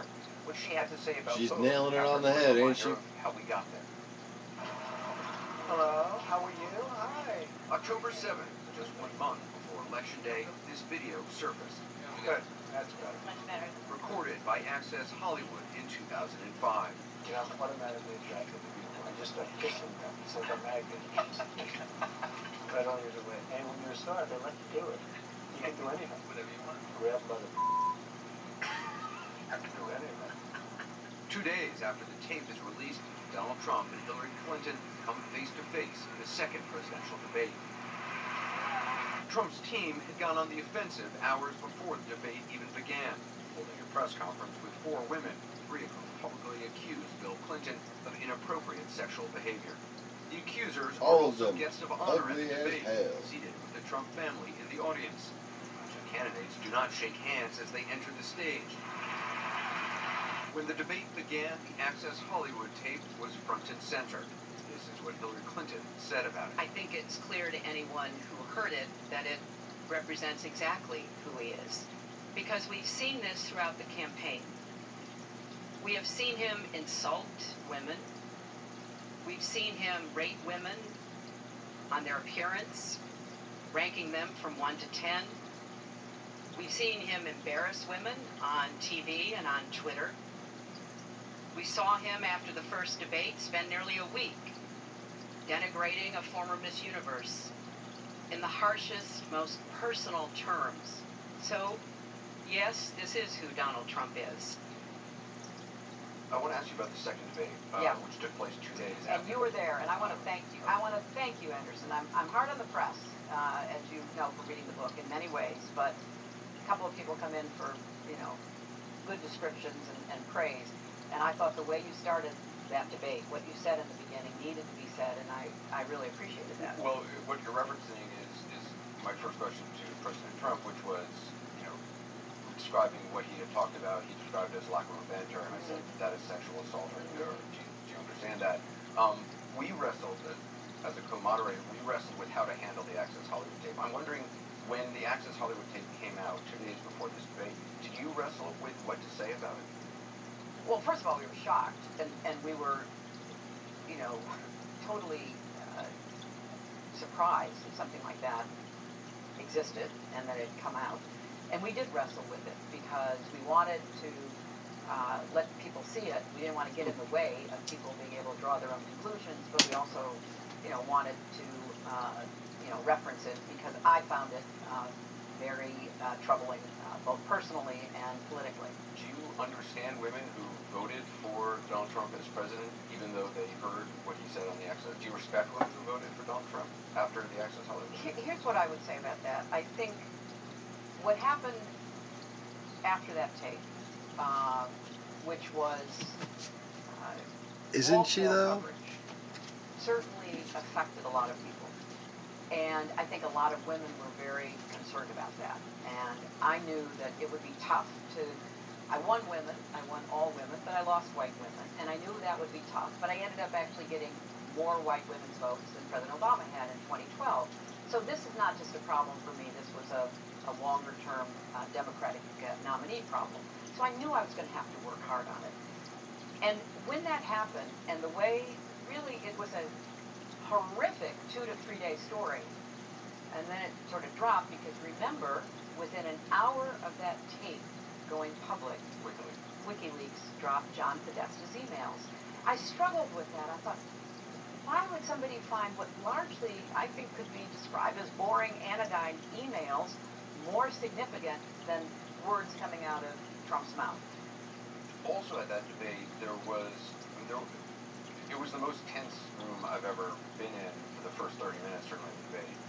You didn't shake hands with each other, and there was the physicality of Donald Trump walking around the stage. I'm just wondering what was going through your mind at that moment. Well, as I write, I'm prepared for him to try to use his size and his presence to intimidate me. As I was walking out to get on the debate stage. That's something you would actually practice. Yes, I practiced, and one of the members of my team said, "Remember, he's trying to get inside your head." I said, "Yeah, you think?" Because I knew that the best way he could respond, given what that tape showed, was to try to assert, the alpha male, it's just locker room talk stuff. So we practiced that. And I concluded, after practicing it, that I needed to just remain calm and composed, because if I said anything that acknowledged it, I was afraid that it would look like I couldn't take it, that I wasn't, really tough enough, that this guy was looming over me, I should just be able to proceed. That's what I did. In retrospect, in writing the book, I thought, because my head was like running all through the debate, like, this is really discomforting, this is weird. I've debated other people what he's doing is deliberately meant to throw me off. Maybe I should say something, like turn around, you're not going to intimidate me, back off, you creep. But I concluded, no, I wanted to remain composed. It was judged, I Was it distracting for you? It was See just, him obviously you weren't looking at him, No. but you could Yeah. see him out of the front of your eyes? Yeah, you could. I mean, you could feel the presence. And, maybe it's a skill that women particularly develop because, we have to be aware of our surroundings. I certainly was aware of him. And I won the debate according to the analysts and all the rest of that. But, as I say in the book, I think that what he did and what he tried to do, and his insulting me, calling me a nasty woman in the third debate, all of that, played to his base. So both the men and women who were in his base, in the Republican base, they were rationalizing their support for him all the time. It was like, well, yeah, it's probably his locker room. Oh my gosh, look, the director of the FBI said she may go to jail. Okay, well, locker room isn't as bad as that. So there was a constant weighing back and forth. And at the end, he got 90% of the Republican vote. I got 90% of the Democratic vote. And it was in part because I think a lot of people who voted for him thought, well, he won't really be like that as president. And besides, we want our tax cuts and we want to make sure that we get a Supreme Court justice. So I think there was heavy rationalization going on in that last month. You spent a lot of time in the book talking about how much comfort your husband gave you throughout the campaign, and obviously in the last couple of months. You wrote, I know some people wonder why we're still together, that we must have an arrangement. We do. It's called a marriage. That I helped him become president and then stayed so he could help me become president. No. That we lead completely separate lives and it's just a marriage on paper. Now he's reading over my shoulder in our kitchen with our dogs underfoot. I wonder why you felt the need to include that in the book. I talked about Bill, I talked about Chelsea, and I talked about my mother, and I talked about my friends, because in the book I have a chapter called On Being a Woman in Politics, where I really do try to take on sexism and misogyny. But I also wanted to make it clear, first of all, that putting yourself out there in politics, in public life, can be immensely rewarding. But that's not all that's important in life by any means. And so I wanted to really, again, kind of pull the curtain back and say, I lost a presidential campaign that I thought I was going to win. It was devastating. But I have so many blessings in my life, starting with my husband and the life we've built together. You also wrote that during what you described as the dark days of your marriage, the two questions you asked yourself was, do I still love him, and can I still be in this marriage without becoming unrecognizable to myself? Were those easy questions to answer? No, they were really hard questions. Anybody alive in America at that time knows how difficult that period was. And, I really had to struggle. And I had a lot of angst. I had to fall back on my faith and my family, my friends. But I wasn't going to be making a decision that other people wanted me to make or that public pressure was, coming in on me. I was going to make my decision. And it was based on those two questions and, the life we had built together. And I'm very glad that that's the way I chose to continue my life. Chelsea Clinton was a surrogate during the campaign. Ivanka Trump was a surrogate for President Trump. If you had won, would Chelsea Clinton have an office in the West Wing? Would she be able to drop in on meetings with congressional leaders? No, but it wouldn't even cross her mind. It's an active life. She's written a couple of great books. And is it appropriate? It's up to a president to decide who is or is not welcomed in any meeting. That's up to a president. And I, can only speak for myself and the White Houses I've been in and the work that I've done. And I think there's not enough expertise and experience yet in the White House right now. I think. Does it concern you that Jared Kushner, somebody as you worked as Secretary of State who worked obviously on Middle East peace, does it concern you that Jared Kushner seems to be the point person on that? Well, it concerns me that the deep well of experience and expertise that our country has to offer, our foreign service has to offer, that outside experts have to offer, is largely being disregarded. And, if you look at what's happening in North Korea, we need to have an intensive diplomatic effort. That requires people who know the culture, know the history, know the languages that are involved. I don't see that happening. And then you can pick anywhere else in the world and draw the same conclusion. So we are not engaging in statecraft the way we need to. It's not that individuals can't be part of teams who may have different expertise or perspectives, that's fine. But teams need to be led by people who understand the history and how we got to where we are in order to make progress. In the book, you make no attempt to hide your displeasure about the Electoral College. You say on page 386, you say the godforsaken Electoral College. You mentioned winning the popular vote, obviously, multiple times in the book. Yes, Do you think the Electoral College should be abolished? I said that in 2000, after what happened to the 2000 election with Al Gore. I was elected to the Senate that same year, and if you look at our recent history, we've had several candidates, nominees, who have won the popular vote and lost the Electoral College. What does that say? And it says that an anachronism that was designed for another time no longer works. We've moved toward one person, one vote. That's how we select winners. I was amused after the French elections when I was listening to an interview with a French electoral expert. He said, well, unlike your country, the person who wins the most votes wins. So I think it needs to be eliminated. I'd like to see us move beyond it, yes. You also mentioned in the book that after you realized you'd lost, you thought about all the lot corruption. Yes. And that right. Donald Trump had said, actually it was at the second debate, Donald Trump said if he was president, you would be in jail. Is that something you seriously worried about? Well, I knew I had no reason to worry about it, but But worried that he might make that effort. You can't predict what he might do. That's one of the lessons I think we've seen so far in this presidency. But, you know, like so much else, I just kind of moved beyond that. I got interested in cleaning my closets and, you know, taking long walks in the woods, things that helped me recover from that loss.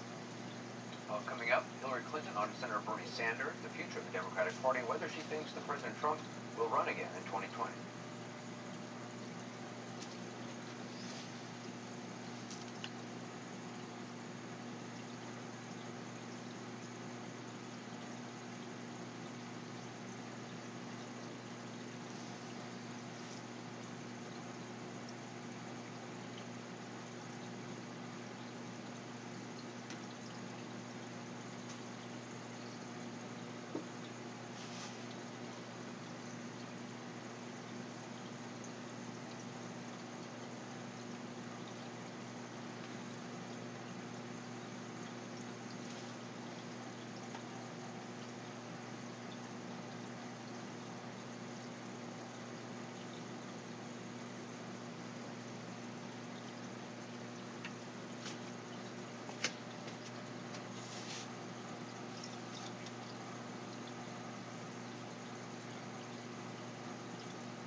So,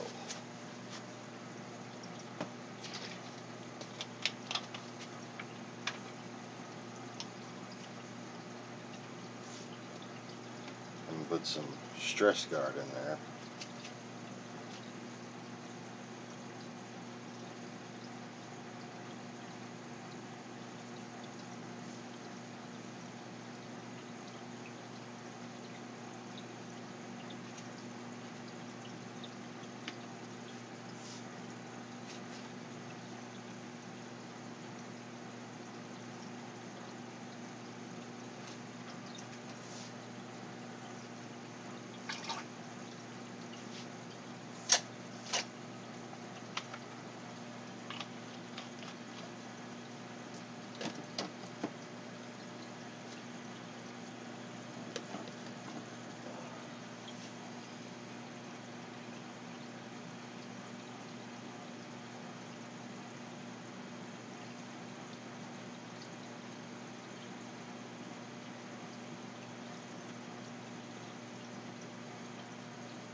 So,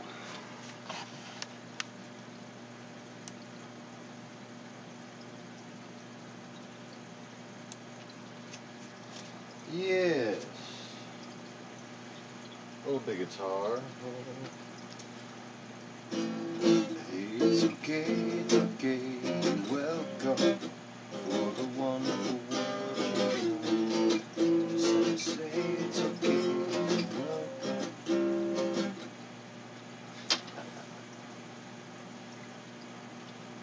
You're welcome, you're welcome. Well, come to think of it, kid, actually I can go on and on. I can explain every natural phenomenon. The tides, the grass, the ground. Oh, that was Maui just messing around. I killed an eel, I buried its guts. Sprouted a tree, now you got coconuts. What is the lesson? What is the takeaway? Don't mess with Maui when he's on a breakaway. And the tapestry here on my skin is the map of the victories I win. Look where I've been, I make everything map.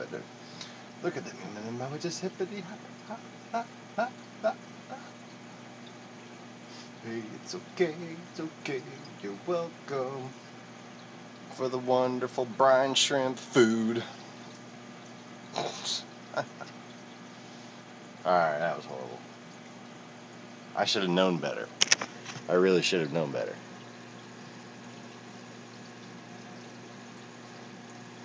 But that's okay because cute clownfish. That's why. Well, I'll keep acting like I'm going to feed you.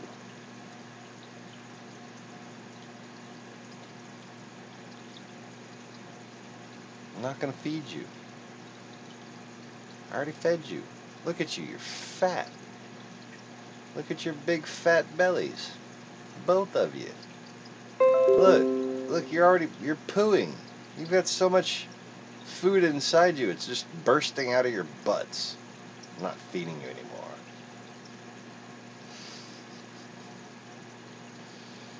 Hey, it's okay, you're welcome.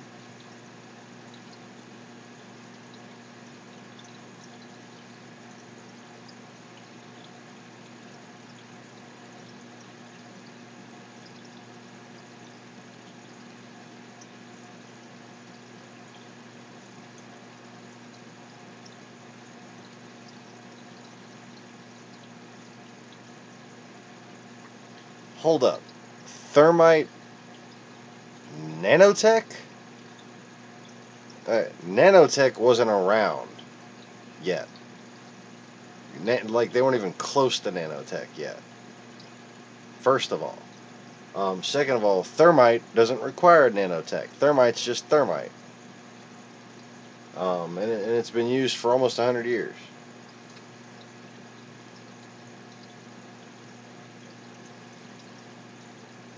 There's a whole lot of interesting things about 9/11 going on all the time, but none of them point to the obvious perpetrators.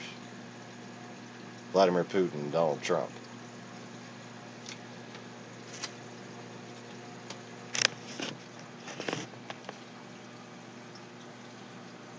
Hey, it's okay, you're welcome. Ugh.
And I sat adore you, the only one I want to see.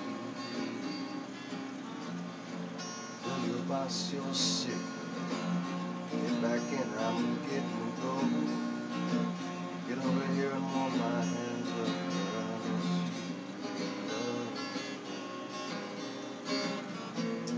Stop worrying about what your sister said. Stop worrying about cats already fed. Come on, darling, let's go back to bed. Put the strong machine on hold. Leave the dishes in the sink. Do not answer the phone. One that I adore, I'm gonna give you some more.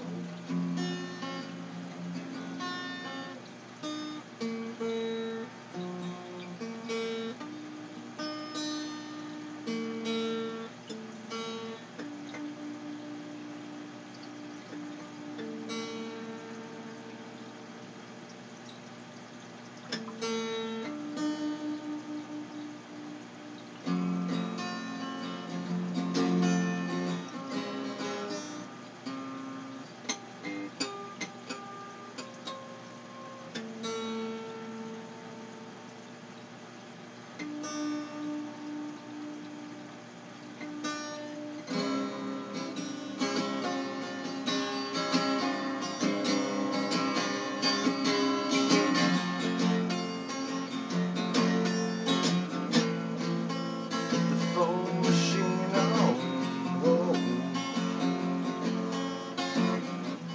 Leave the dishes in the sink. Do not answer the phone.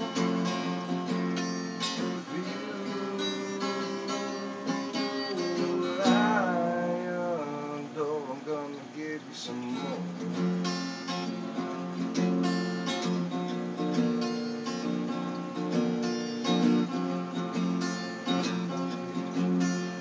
Sun can warm my feet. Real coffee with sugar and cream. I drink my decaf. Ten perfect strangers that I never met. Now you remind me of someone I used to sleep with. That's a face I never forget. You can be in the middle now. This time we'll stay together, feel better again.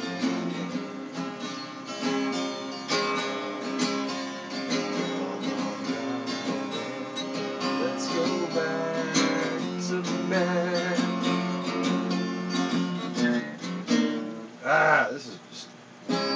This is really distracting every fucking time.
That's just horrible. Horrible, I say. Horrible.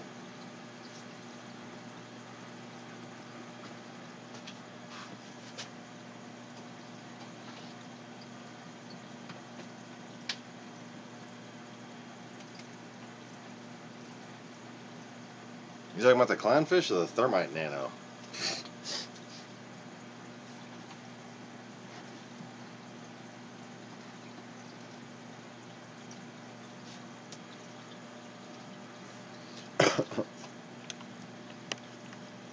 Were the clownfish reacting differently to the music? I want to see that. It's over here where I can actually see the damn screen.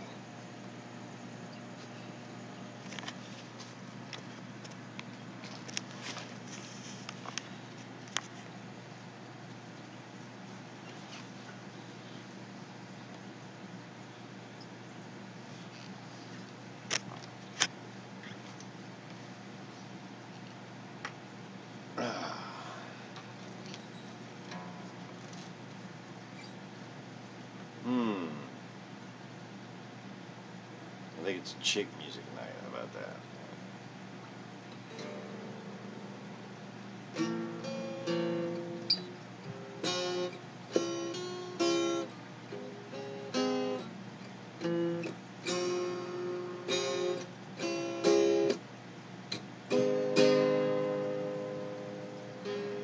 Come out at night.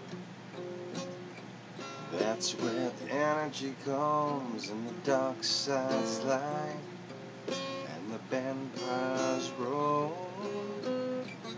Stretch your ass to wearing suicide clothes and a cross for faith that died before Jesus came.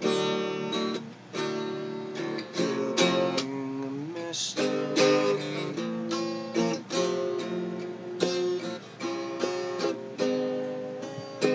Live in a church where you sleep with voodoo dolls and you won't give up the search for the ghosts in the hall. You swear Santa's in the snow and a smile that won't wash away and a can of your window without your shadow getting in the way. You're so beautiful with an ancient charm, so careful when I'm in your arms, 'cause you're working, building a mystery, and holding it in. Yeah, you're working, building a mystery, and choosing so carefully. Woke up screaming loud, rail from your secret God, your feet off of fear, hold back your tears, oh, give us a tantrum, and a know-it-all grin, just when we are so you're fucked up man, setting up your razor wire shrine, 'cause you're working, building a mystery, and holding yeah, you're working, building a mystery, and choosing so carefully.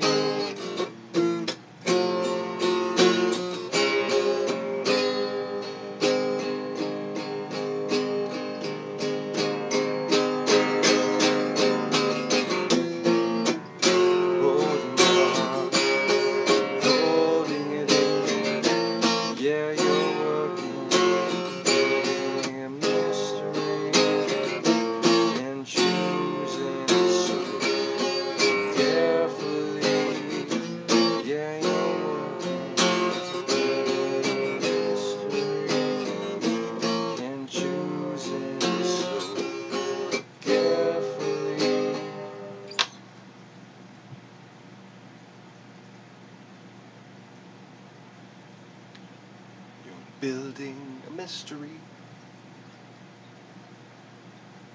I got a lot of track where I'm really tired. Like I'm struggling to play, to be honest. Struggling to play. More coffee.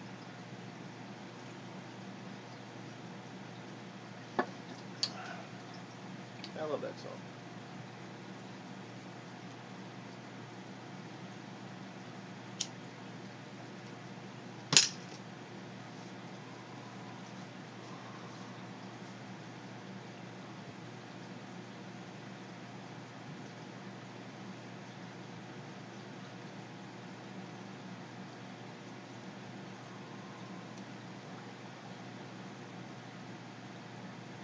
I enjoy covering Sarah McLachlan in general, actually.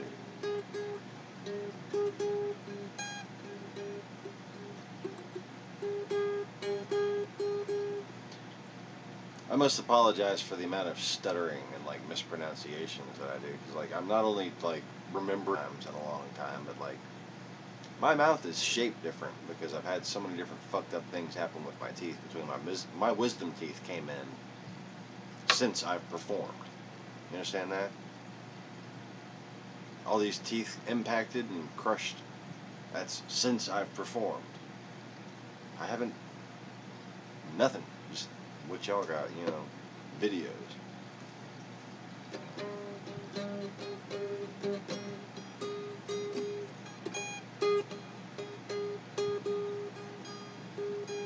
Doesn't mean much. Doesn't mean anything at all. The life I've left behind is a cold across the last line. Where I came from, where every step I took in faith betrayed, and led me from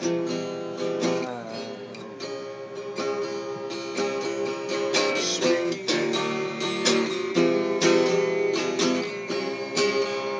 It's all that I have to give. Take me in, no questions asked. Strip away the evidence that surrounds me. Are you an angel? Am I already that gone? I only hope that I won't disappoint you. And let me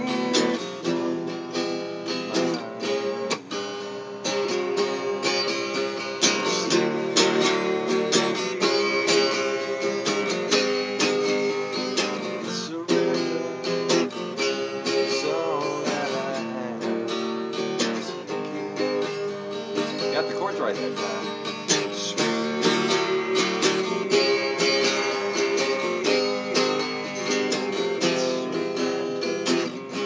It's all that I have to give. Understand by the touch of your hand, I would be the wonderful. It's the little thing.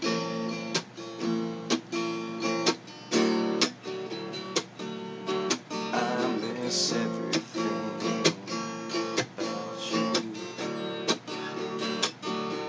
It doesn't mean much.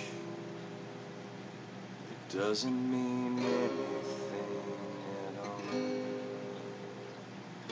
The life I've left behind me is a gold dream. Sweet.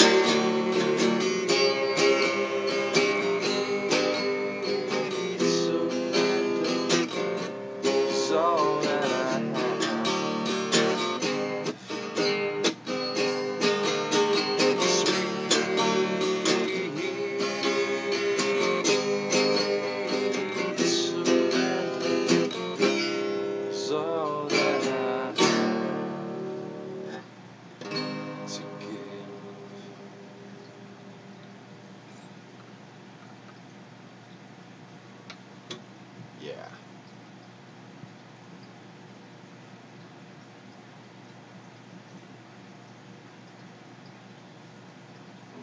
extra set of canine teeth.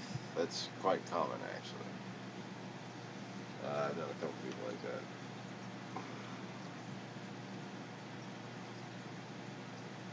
I had extra